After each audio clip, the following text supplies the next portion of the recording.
welcome everyone. This is the Divine Dude Show, and I'm just a dude, loving the divine and wanting to share that with as many of you that are open to and interested in, or just loving the divine, and that's every moment. I want to introduce one of my most favorite guests, Stephen, Mr. Stephen Magnus. Thank you for showing up today. You're welcome. Am I supposed to say something now? Well, I think so. That's a great idea. Okay. I put my grandson to sleep the other night. His father wasn't home, and so I... How old is he? Sam is 7. So everyone remember when we were 7? Yeah, it's like it's nice having grandchildren, because you can go back to that time and look through their eyes, and the world is so fresh and new. So I would tell him stories. I tell him a story, and after getting part of the story out, I would say to him, "Now, what do you think?" And he blocked. He said, "Oh, I can't think anything." I said to him, "Well, okay, I'll tell the rest of the story." He said, "I'm too tired, you tell the rest of the story." So I tell him this whole story, whatever it may be, and he would find it interesting about time travelers. You stop time, and everybody stops moving, and you can move around. Mm-hmm. And so people don't know where you went. He found that fascinating, that whole thing. Mm-hmm. And then one night, I said, "Sam, what do you think for this next part?" I said, "I'm telling a story, but you have your own story inside that's running." Mm-hmm. I says, "Tell me your story." And again, he says, "Oh no, I can't do that." And I said, "Here," I says, "look up in your spiritual eye." Mm-hmm. And I says, "What are you seeing? What are you hearing? What are you feeling?" Where is your spiritual eye, or where does it move? It's close to your regular eyes. Smack dab bullseye. yeah, it's right there. Everybody kind of senses that. Yeah. Very few people make reference to it, but my grandson's used to me talking like this. Yes. So as I said that, I tapped him on the spiritual eye. Right here? Yeah. Ooh. I tapped him on the spiritual eye. Mm-hmm. For $100 million, I'll tap you on the spiritual eye if you want. Woohoo! All right, well, let's have the tap. Okay, here it is. Here's the place. Right there. Ooh. Oh, gee. You can feel it. It's like it's connected to the, I think it's the pineal gland. There's a gland back there. You are much nicer about it than when I do it. I almost not quite knock myself out, but gentle. Wow, thank you. Well, it's like... May the 100 million plus come to you before we know it. Well, it's like good things come to you if you're willing to give something to the world. In this case, I was giving something to my grandson. Yes. And when I tapped him on the spiritual eye, yes, he started telling me what he was seeing, what he was hearing, what he was feeling. Uh-huh. And I says, "And you're traveling, are you in the scene?" He goes, "Yeah." I says, "Now stay inside it and tell me what you see, hear, feel, what actions are happening." And he took off and started telling this whole story. And he was creating. Yes. And then he says, "Well, that's it." And he goes, "Oh, wait a minute." He says, "I have more." And he went on and he started talking about more. Yeah. And I thought, his spiritual eye is opened. And he's beginning to experience things from that level. Isn't that so for all children, or? Yeah, usually children have that creative ability, and as they go to school, it gets blotted out. But we start off with original innocence, don't we? We start out with original innocence and a complete flow with all our inner senses alive. And then as time goes on, we become externalized and don't trust our intuitive knowing. So I love the metaphor of inner sense, equalizing with innocence and yes. inner sense. I haven't seen it that way Inner before. sense and innocence. Yes. It's a nice combination. Yes. So after that, Yes. Sam was at school and he was asked to write all these different types of poetry, 10 different types. And I read some of his stuff. And I thought he was just experiencing the flow and creating these poems and doing it very well. Yes. And so I recognize that everybody needs this kind of input because generally in the world we're blocked. Yes. And what we're focusing on, we fixate on a problem and not on the surrounding area. And what it reminded me of is this thing I read about Aikido, where, maybe I said it last time, but I'm going to say it again, where a person is asked to leave the room. He's going to come back and be tested. He comes back into the room, and he's attacked from all directions. And as it works out, he fends off the attack, and he thinks he's passed, but he didn't know that he was supposed to read what was on the wall.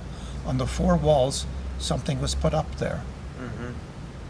So his focal point of attention was on the immediate situation, which you need that.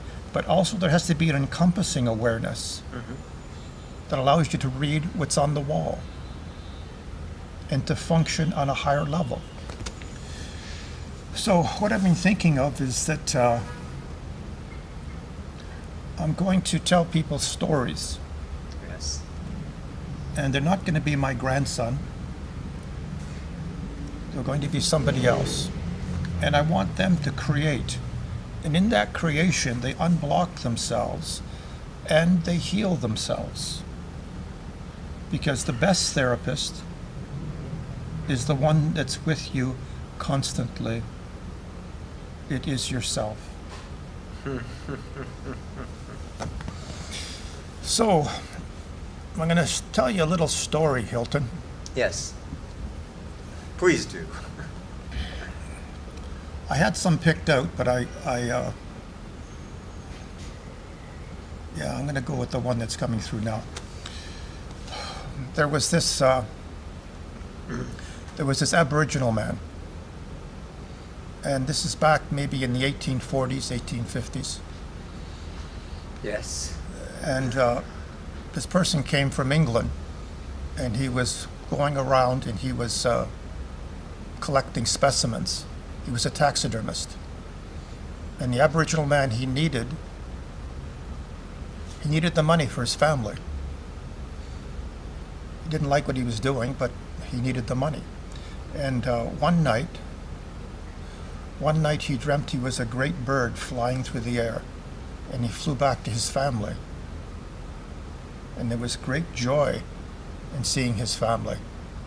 Yes. And he woke up that morning in a state of rapture. And as he was making the fire, he heard a nightingale singing in the trees, singing amongst the apple blossoms. And he listened.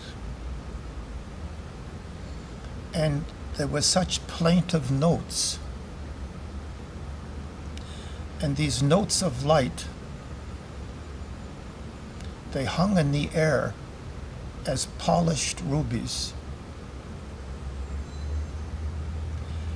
And if rubies could feel, these rubies were inconsolable. He listened to the sound, he went into the sound deeply. And when he entered the sound, he could see the image of the bird's mate. But he still didn't know what it meant. And then he went even deeper, and he knew at that moment that his mate had been killed that morning. And now he cried out because he could not help himself.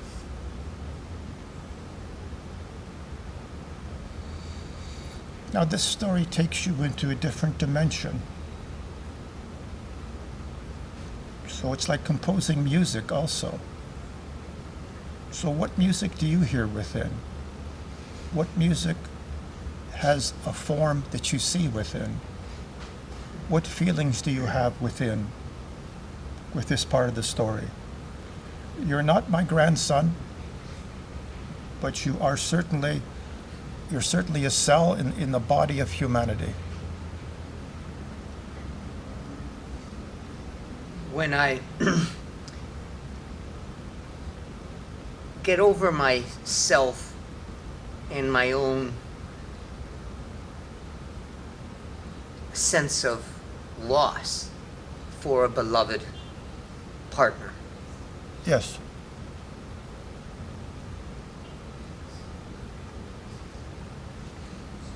as Yeah. I remember my late wife, Madeline, Yes. and my indestructible love for her. Yes. And even though I fell in love with her so very hard, in the many years, more than a decade of her illness, where she was struggling to graduate from humanity to another state, Yes. to let go of the body, and I so didn't want her to leave. Yes. And I did everything that was possible for her to stay. And it became harder on her and harder on her and harder on me. And you felt it in your heart, Oh gosh, deeply in your heart. yeah. And I did everything I could to give her my heart or give her my health, even my life. But the truth is I couldn't give that to her. I could only share mine with her. What do you need now to say to her in order to heal this? Because I would say at the center of your heart, you're unwoundable. At the center of your heart is your spirit. And that's the celebration and the hallelujah. And thank you and God bless you. And God, you're so adored. And I'm so grateful. And, I don't have to wait to see you. We are one. You're in a different realm or dimension. But your love and my love are indestructible. And to say to her, forgive me, please, for hanging on so tight. And What does she say? What does she say in response? she forgives me. She knows that I loved her. I still do. And her love for me is still there in the eternal. And she's asking me to forgive her for being so harsh and working so hard and sometimes harshly to push me away so that I wouldn't suffer with her. And for me to get on with my life. And I couldn't, I wouldn't. And now I must. Okay. And I am. And there's this beautiful also release of freedom in being and not being attached, yet being fully loving and lovable. And it's, in the sound of the birds and like the phoenix rising.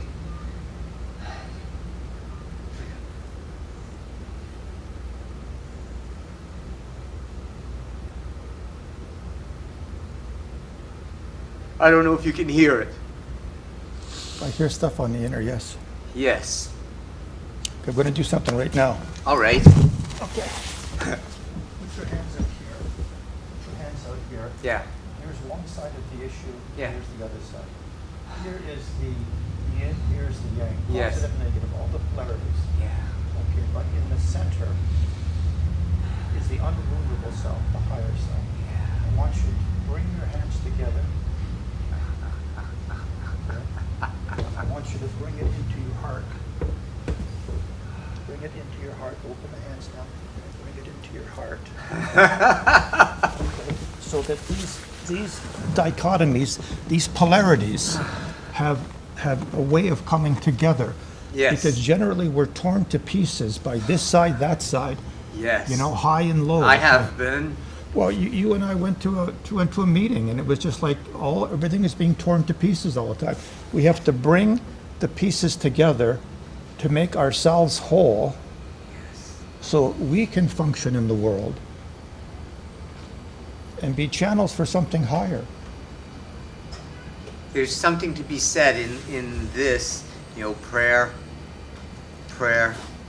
in holding the heart. It's not just protecting it, it's holding it, and in holding it, in loving service, Yes.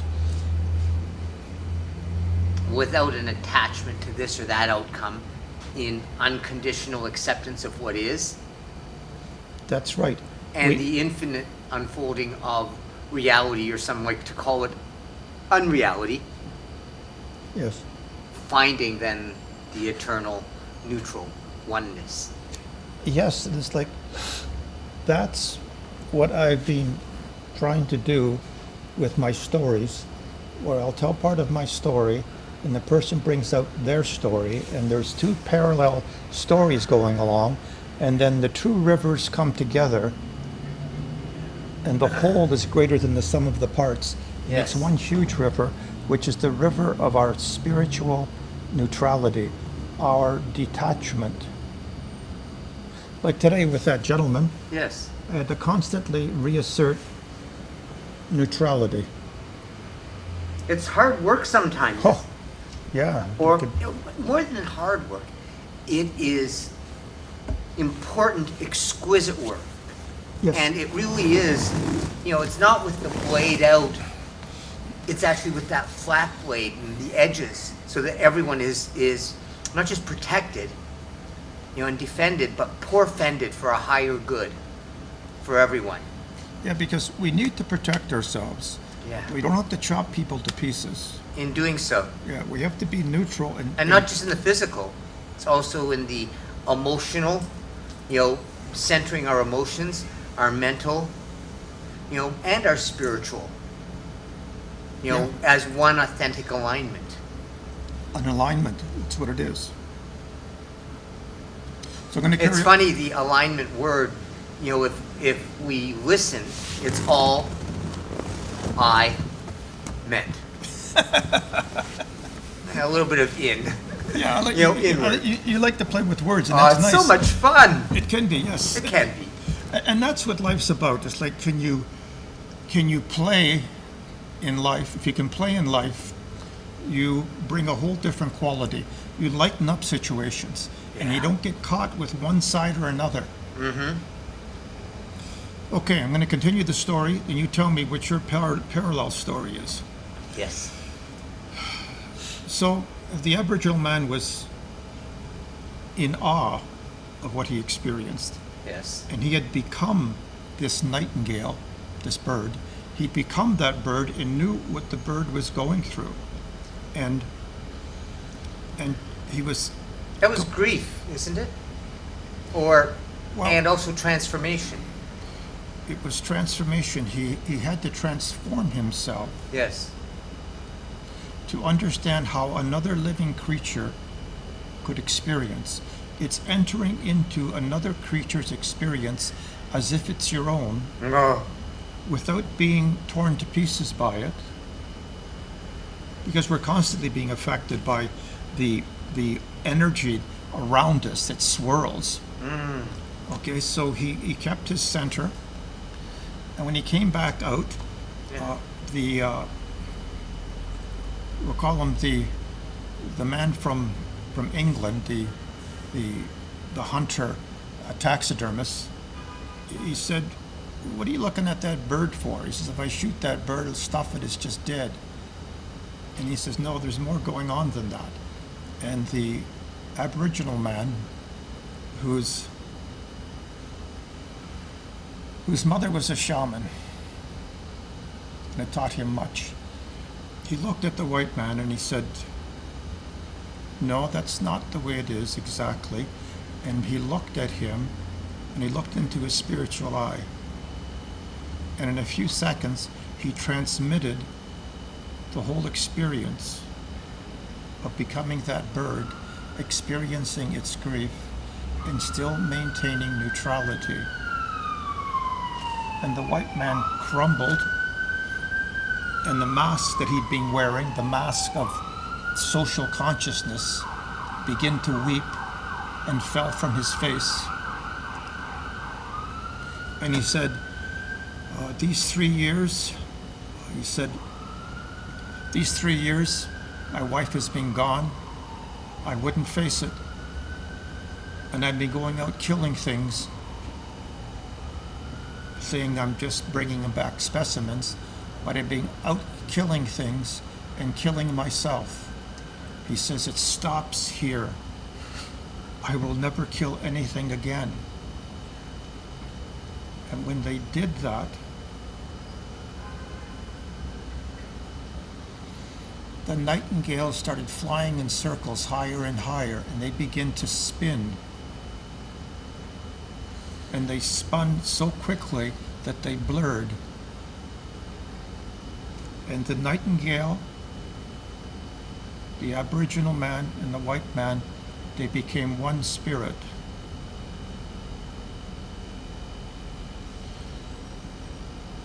When the men became conscious again, the bird had disappeared into infinity.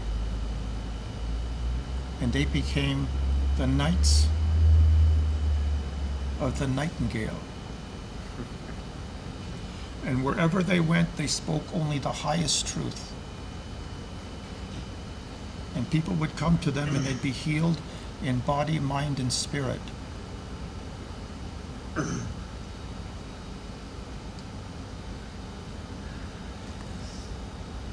We can bring your story into this now too, if you want. Because maybe in a little way you become a knight of the nightingale. My late wife used to say, Madeline, who was she had a very strong faith, a magnificent woman, definitely, beyond her time. Yes. And an ageless being, as she would claim herself to be. And that there is no death or birth, only eternal beingness. Yes. It will take many shapes and forms and does come into the appearance of birth and this magnificent adventure of humanity's life. Yes. And all these lessons and learnings and laughings, Yes. and living, and loving. Acceptance. Loving and acceptance. There's loving and acceptance between you and I right now. Yes. You see, what we've done is we've gone to another level of consciousness. But this is what people have to do periodically. Otherwise, they lose touch with themselves and they lose touch with the people around them. So there is no loss. And, my confusion, my former confusion in experiencing loss of my beloved, Yes. feeling so alone and distraught. Yes. And still a little bit of that right now. Yeah. It's okay to have that, Yeah. because that's what makes us human. It's like you have that, but you don't let it have you. You can have all the emotions, the human emotions, you can have all the ideas, but there's part of us that steps back and is aware of them as just forms of energy. That's the timeless part of ourselves that we attune to. If we do something, whether it be dance, whether it be meditation, whatever it takes, if you attune yourself. So fully human, You physical, become, emotional, mental, spiritual, as the access to fully divine, or fully human, fully divine. Yes? To be fully human is to be fully divine, because we're all divine. Yes. But what happens is that we forget our own divinity and the divinity of other people. And if we don't take time in our day to tune into that as the center of the circle, we Yes. forget that the circle has a center. Tibetans call that a mandala. And it's like we need to tune into the center of ourselves so that we walk in the world, we emanate this to people. Some are aware of it, some are not, but we emanate our love, our goodwill, our innate intelligence. Intelligence without content. Yes. We shine our light in the world if we tune in. And the more people that do that, the better the society. Is it enough to just tune in? Well, you got to do something. You tune in and then you do something. Because everybody is just doing stuff. But they're not moving from their center. It would be like this. Yes. Okay, watch. Even though you're not a good watcher. Okay, people are going like this. My. Okay, so it's chaotic. It's Didactic. disjointed. It's Yes. Now they could be going like this. Oh, that's so much easier. Yes. So if you walk through life going like It's a little this, bit like a conductor yeah, creating beautiful vibrations yes, through whatever instrument, be it musical or human, and human, like all. yeah, and the human body, mind, and spirit is an instrument, and it has sound and light that flows through it. Yes. But there has to be an alignment, and that alignment is And it actually starts from within. it starts from within, and it also starts when we get to a certain level of the heart. Like the first level, the lower part of the body, the pelvic girdle, we have survival, sex, and power. They're often referred to as the three lower chakras. Is that correct? Yes. Are there colors associated? Yep, there's colors associated, but we're going to take a pass on that for a moment. All right. The main idea here is that when people begin to center in their heart, That's the fourth. that's the fourth chakra, that's when we become fully human. Yes. And in Christianity, it's the human feelings you have for Christ that was crucified activates the heart in love and brings you up to that level of functioning. And it's through forgiveness and forgivingness. Giving.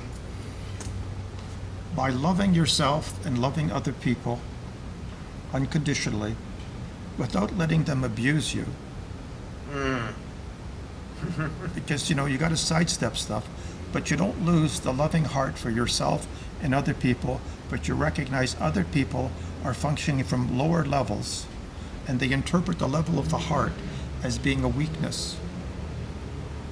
But meanwhile, in terms of evolution, it's the beginning of raising your energies, so right up to the top of the head and beyond, beyond the top of the head, so that you begin to function in the higher levels. So what you become here for is to give yourself to life. Now, I had this thing happen the other day. Just before you tell us that, I'd just like to share what came to me. Yes, please. And I've heard this before, but I think it has so much merit to be shared and spread. Yes. And this was from a Shaolin master that first spoke of humanity, not just humanity. Yes. And humanity is it being, humane. Humane. I with just like the T of life, joy, Yes. embracing humanity, incorporated in humanity. It's lifting it up. Yes. And just, I feel that and have dreamt it from as early as I can remember, as a child, an Yes. infant, that there would be this, that there could be this preeminent, indestructible, loving beingness, kindness in each one of us, for all of us. Yes. And you had this wonderful idea to share too. Yeah. Well, yours is pretty good too, because this is the thesis, antithesis, synthesis. Thesis, antithesis, synthesis. It's like a trinity, A spiral trinity that keeps on going. two or more becoming one infinitely. Yep, it's like it's Infinitely one. incorporating opposites so that, you can, like I said to one of my relatives, I said to this person, I said, I love you, but I can't stand you. And I said, and that's the truth of it. It doesn't diminish the love, Yes. but it acknowledges the polarities, the opposites within me, and which allows for you to produce from this a higher love for the person, that you accept their shortcomings and your own. Yeah. But first of all, you have to admit what you're not admitting to yourself. Yeah. And that's part of becoming spiritually, psychologically, and physically mature. And being able to emanate that into the physical environment. Emanate is also, and as we emanate more, it seems to me that we're also radiant. Yeah. We're left with that, aren't we? At least I find that. Yeah, there's something, that word radiance brings up an idea like from James Joyce. Mm-hmm. James Joyce talked about proper and improper images. He said, in terms of advertising and in terms of pornography, you're pulled into the image and lose yourself. And then you're given the idea that the way to get out of this being for or against whatever the image is to buy something compulsively.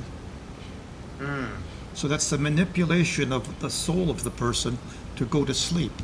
He says in art, he says you enter through the picture, you see through it, and you feel through it to a higher dimension of radiance. Yes. And you see the rhythmic attunement. Let's say it was a picture, there's the woman and the way her hands are, and there's the man, and you can see the love between them, and the way that everything is portrayed, it gives a radiance. So it's producing something ineffable. We need radiance in our life. It brings to mind, the Mona Lisa. Yeah, like there's radiance. That Mona Lisa smile, like that's an act of brilliance. Yeah. That's an act of brilliance, and everybody has always noticed that smile. And it was, and that kind of art inspires us, and it becomes an epiphany for us. It takes us to a higher level. And I've heard of neurosurgeons playing classical music and having pictures like the Mona Lisa while they're doing surgery for 12 or 15 hours and speaking philosophically, because this high level of consciousness is required for them to work all these hours intensely focused. So they're operating on the person in a state of radiance. Interesting. It also, I'm reminded of Michelangelo's The Statue of David, and that the stories that I've heard is that Michelangelo discovered David in the stone. Yeah, I heard that too. It was always there. And again, a radiance that was shared. Yes. And I'm remembering a few trips, over the years to the Art Gallery of Ontario. And, in any museum, any art gallery, any viewing of art, is an opportunity for radiance and discovery. Yes. And resonance. And resonance, yes. And I'm remembering, and I was struck by the enormity of emotions and even chaos in the great painting called The Massacre of the Innocents. Yeah, that one got me too. And for the first time, if I remember that, along with the radiance of the Statue of David and Mona Lisa, I'm seeing, and even though it was beautifully painted, but I'm seeing a inner peace that I was blind to before. Yes. Yeah. But it's up to me and my self practice or discipline to hold myself into radiance or into. You said that it was. What was the thing that you was sent, like a mandala? Yes. Or a Mandela. A mandala. Could you maybe just, in concluding here, because we've been talking about the divine, for a little bit, and I could go on forever. That's very divine of you. Yes, but I'm going to take little sessions. But could we close with the mandala and maybe offer, a sound or a prayer or a silence, Okay. for our audience and friends. Okay. Well, there's all different sounds. And you could draw the mandala on you or me, or just help our audience see, including me, through your words or actions.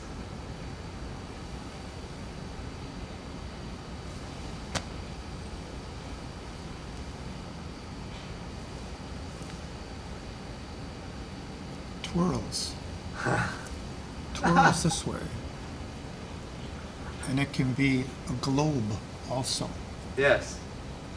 It's multifaceted. From the center of the mandala, Yes. it's your being without form. Yes. And from that being with no form is the first manifestation of a form. And from that first manifestation come the peaceful and wrathful deities that are emanations from the sound and light at the center. And these manifestations, whether positive or negative, are all from spirit at the center of the mandala. And the divine, neutral, the eternal, the oneness, That's it. And one other thing, if I got time for it, I went to see Morisot, Norville Morisot. Yes.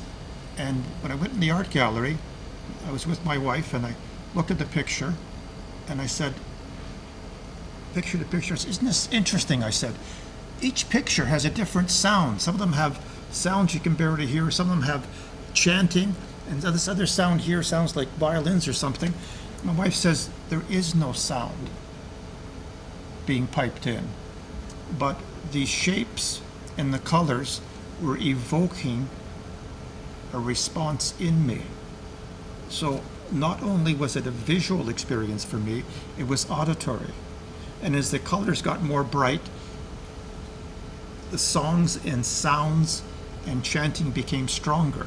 We went around the corner and I says, they must have a demonstration of the shaman drums. Mm-hmm. And we went around the corner and there was this shaman drum that was like a mandala over 6 feet. 6 feet. Mm-hmm. And I says, nobody's playing it, but I could hear it before I got here. This is the attunement of with the artist that made these things. Just like the Mona Lisa smile, just like the destruction of innocence, the painting, it evokes stuff in you. You go deeper within yourself. You see through and you feel through into the radiance. And the radiance is not outside you. The radiance and the beauty is within you, and you can emanate it outwardly. But you have to go to your source at the center of the mandala to know who you are. And who you are and what you are is divine. Well, on that divine note, Stephen Magnus, I so thank you You're welcome. for visiting with me and allowing all of us, that tune in to Divine Dude. Here I am, just checking in and tuning in. Thank you for tuning in. This is Hilton Milan. One And thing, yes, One thing. yes, Stephen. If you guys want to know more about this, contact Hilton. And he'll contact me. If this means something to you and you need more, you ask and it shall be given. Okay? Sorry, Hilton. Go ahead. Ask and it shall be given. Thank you. And thank you for tuning in. Hilton Milan, we'll see you in the light. Let your High divinity five. shine. Yay! Thank you.